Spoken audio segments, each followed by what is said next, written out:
Let's see how Biden apparently is I bet 50-50 he got a big Trump. bump. He didn't get a We big keep bump from the State of the Union. well, we keep hearing he's 50-50. Let's see how he is compared to old presidents, past presidents at this point. At this point in incumbent presidencies, Biden is minus 18%. He is the lowest. He's lower than Trump, Right. Truman, Trump, W, Obama, George W, Right, so, Clinton, Carter. I mean, Carter, by the way, was at plus 17.4% and lost. Still lost. Oh and Trump was at minus 11 and lost. So here we are. He's doing worse than anyone who ever won re-election. And anyone. Even ones who didn't. Yeah, he's not looking great. Not. But we're told the bump from the State of the Union is gonna reset his tack. He's gonna take that moment. He's gonna reset and win people over. The speech earned rave reviews from pundits, but so far Americans don't seem convinced. I mean, it was pretty phenomenal to see. Like, remember Ezra Klein had done that piece a couple weeks ago about how he's really thought about it. He's a Biden supporter, but Biden really has to drop out. And now he's like, I don't know. I saw the State Changed of the my Union mind. Changed my mind. That was so powerful. I believe he can do it. You know. And so they sent Biden out like the next day or the next day after to keep this up, and he's flubbing all over the place, but everyone's ignoring it. There's no footage of it for the most part. Like, they're just trying to get out a little clip of him being lucid as he was at the State of the Union, which was not very lucid, but he could read off a teleprompter for the most part. For the most part, yeah, he did some ad-libbing, which I know is part of our little say what, but he did do some ad-libbing, which was fairly reprehensible just because he got sort of goaded into it by what's her name? The easiest. You know what? Let's just show it, right? Because we're not gonna spin it again.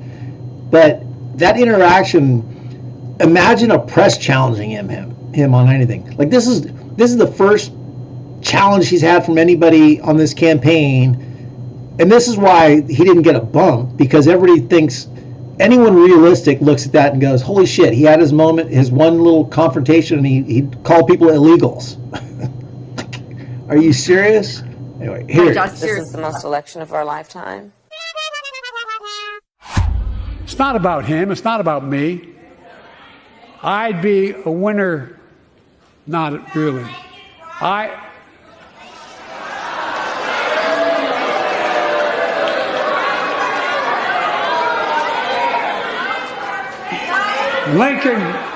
Lincoln Riley, an innocent young woman who was killed by an illegal.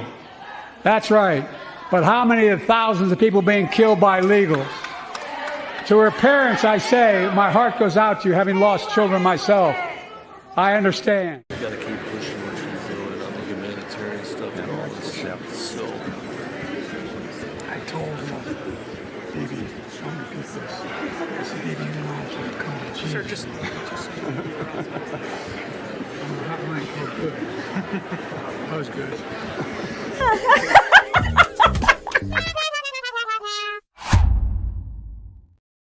Did you see how quickly his handler came running out when he said, I'm going to have a come to Jesus moment with Bibi? The fact that we have a Democratic president calling migrants and people seeking asylum illegals is so reprehensible, but it's just like every other part of him embracing his inner MAGA, right? Whether it's... But it's just showing how much they're going to lose, in my opinion, because the next day they tried to clean it up with him like saying, well, I guess you're not supposed to say illegals, kind of like by the helicopter, you know. Yeah. And then he finally came out and said, you know, it was a bad choice on my part, you know. Yeah. No, but then he said, but then he said in that clip, but they aren't supposed to be here. They're here illegally. He still said that. Yeah, and how is this going to look? The point of if you are a Democrat and you think, oh my God, fascism on the right, we got to stop the guy on the right. You're not going to do it by pissing off your whole base, which is what Biden has been doing repeatedly. On the immigration stuff. Let's see. Let's look at Democrats were framing immigration in 2017. Where is it? Oh, yeah. And by the way, it was Lakin, not Lincoln, as people are pointing out. Here we go. Yeah. In 2017, they were running on believing that no human being is illegal. It's on the lawn signs, Pat. I see. In this house, we believe no human is illegal. We need to make one crossing those things out. I mean, nothing exists there anymore. It's just in this house, which you basically can't afford anymore. And so he takes over in 2021 and basically doubles the deportations under Trump. I mean, that graph is so striking, truly disgusting, reprehensible. Then bends over backwards with his fascist border bill, which, again, Democrats keep talking about this like, God, can you imagine? We gave them everything they want, and with the border bill, and they still won't vote for it. Look at that. They think this is the biggest win. Yeah. This is the biggest win because, hey, we tried to give them everything they wanted, and they wouldn't even agree. They wouldn't even agree to everything they wanted. Guess what's coming next? Yeah, exactly. So at least Amnesty International is saying it's like the worst, what did they say? The worst border bill, the most extreme anti-immigrant proposal this country has seen in 100 years, ends the right to legal asylum, fails to protect the most vulnerable, fund the detention of 50,000 people, builds a border wall, which has been continuing anyway. And then to the icing on the cake is he invites Trump to come do it with him. I mean, and says to them, show a little spine. I mean, part of the reason I think that Trump started selling weapons to Ukraine again after Obama had ended that, because he was like, we don't need a war, a third world war with Russia and to revisit the Cold War, was because people kept goading him in with these false accusations that he was Putin's puppet, right? So keep goading. But you have to, if you're a Democrat, the responsible way to actually placate your own base, which should be part of it. I mean, not placating, you should actually do something, but the way you fight this is with the facts. You put out the fact that immigrants' crime rates are not correlatory. Immigrants are some of the least murderous people in this country. They even small crimes, right? Because they know they do not. They don't want to pick up. Yeah. Right. They don't want to be, and they pay taxes. They pay taxes and more than, I don't know, not more than Americans, but they pay taxes at a very high rate. Yeah. Yeah. I mean, it's just disgusting. And it's also the money to cops. It's right. We're running on, we've morphed into running on tough on crime. Tough on crime, tough on illegals, tough on war, never met a war we don't love. The whole campaign is about, we don't want the right to be able to say we weren't evil enough. Or weren't, hey, let's take that talking point away. What do you want? Yeah. Oh, you want cops? Here, take that away. You got all the cops you want. You want to treat immigrants like they're second-class citizens? Oh, go. We're doing that too. It's us too. Hey, the crazy thing is Trump keeps doing it right back, right? He's like, oh, let's cut Social Security, and then he walks it back. So now Biden will be like, I'm not gonna clearly nobody next week really the responsibility of.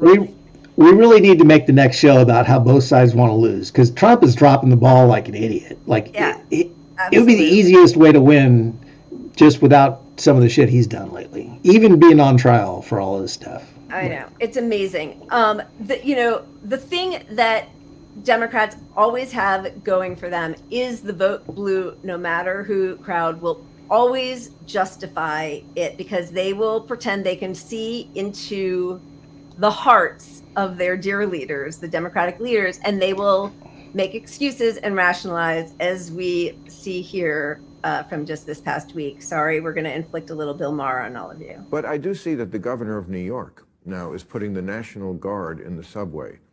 As a New Yorker, what do you think of that? What do you think they'd say if he did it? Well, if he did it, it's for another reason. Her doing it, I haven't heard about it. They just told me just before, but I don't know. I don't have an answer for that. I'm not happy about it, but crime in New York. You know something about that. Well, I don't. You've played it. It's happened to you. I don't have. got rid of the that's filth. organized crime.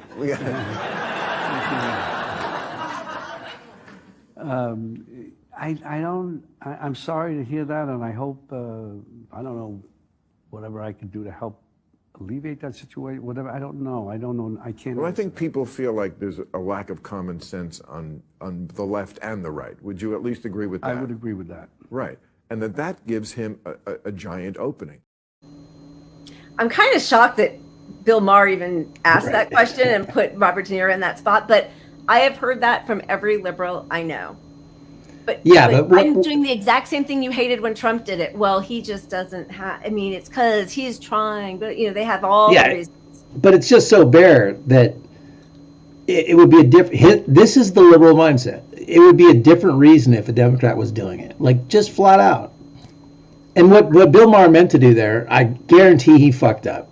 He meant to say the radical left and the radical right, because that's how they like to put it. Because then you shoot down progressives on the left, which is his whole goal is to squash progressives on the left. But 100%. But which is why I'm shocked that he even brought up the Hochul thing, like with army putting National Guard in the subways. And by the way, New York cops have spoken out against it. I'm sure it's because they're like they said the subways aren't a war zone. Bullshit. I'm sure that they are worried that it's going to decrease their funding. Let's face it. Well, and I mean, and we have all the stats on New York. I mean, Hochul, she's not even doing this. She doesn't think it's going to lower crime. It's all about a perception. So a police state is going to change the perception, that. And she said she admitted that crime is actually lower. It's down. It's down. Yeah. It won't prevent crime, and crime is down. It's all political, and you're looking at a policy that it's a selective enforcement. So it's good, according to them, it's like a certain percentage of people walk through, and that you're 1 in 100, and you can get your bag checked. Well, we know that's not how these policies get enforced. They get enforced in a black guy in a hoodie, checking him. Black and brown someone people from Palestine. Or whatever. Oh, I saw that pin on his chest. That scared me. That's gonna get checked. Anti-Semitic, the kafia. And somebody said, well, what happens if they don't want their bag checked, then they don't ride the subway. But they don't have to. But then they don't get to ride the subway. Well, how are they getting to work? It's only going to hurt. There's two layers to that. There's the how are people going to get to work, because you have to agree to it, right? But then the other is, okay, say I'm the guy with the gun in my backpack. Yeah. No, don't check my bag. Okay, did you stop terrorism? I mean, you did temporarily, but I can go to another entrance and not be mathematically one of the ones checked. And if I get asked to check, I just say no. So it's a completely useless policy. Yeah. Completely. Oh boy! All right, we didn't solve all the world problems today, but we came kind of close. I'm kidding. Did we? It's been 2 hours. What do you think? I feel like we should let people go have dinner. We should. Well, as always, we're trying to end on one good thing, which is something positive or somebody did something good. They're not hard to find. There are actually a lot of these. And also just want to before we go, thank all of you for watching, for subscribing, for being members, for your super stickers and free memberships that you are buying for other people. It really means a lot.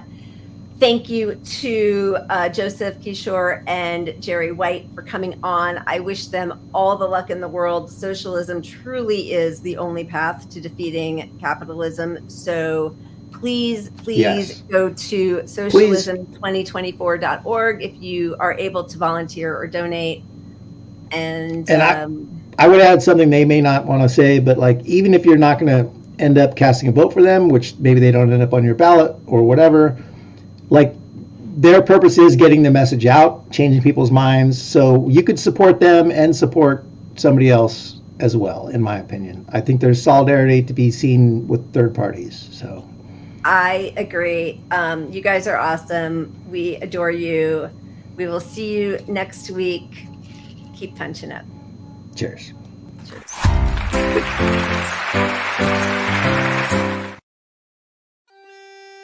We are here at the ancient graveyard of Kilwera in County Louth to send a message to you, President Biden, and to honour our ancestors and yours that are buried here. For centuries, Irish people lived in poverty, under occupation and oppression. During the Great Hunger of the 1840s, our British occupiers allowed 1 million Irish people to die of starvation and disease. 1 million were forced to emigrate, like your great-great-grandparents, Owen and Jane Finnegan, who sailed out of Carlingford Lough. Among their children on board was 7-year-old James, your great-grandfather. On St. Patrick's Day, when millions of Americans celebrate their Irish origins, we want you to hear this message from Ireland. We grew up with the terrible legacy of our ancestors, forced from their homes, dying of hunger on the road. Their bodies were found with grass in their mouths. Because of our history, the Irish people will never forgive those who enable the oppression, ethnic cleansing and genocide of another people, as you have done in Gaza. In arming, financing and providing political cover for the Israeli regime, you have betrayed your Irish ancestors as you have betrayed humanity. We stand with the people of Palestine. End the genocide now, and a permanent, lasting ceasefire.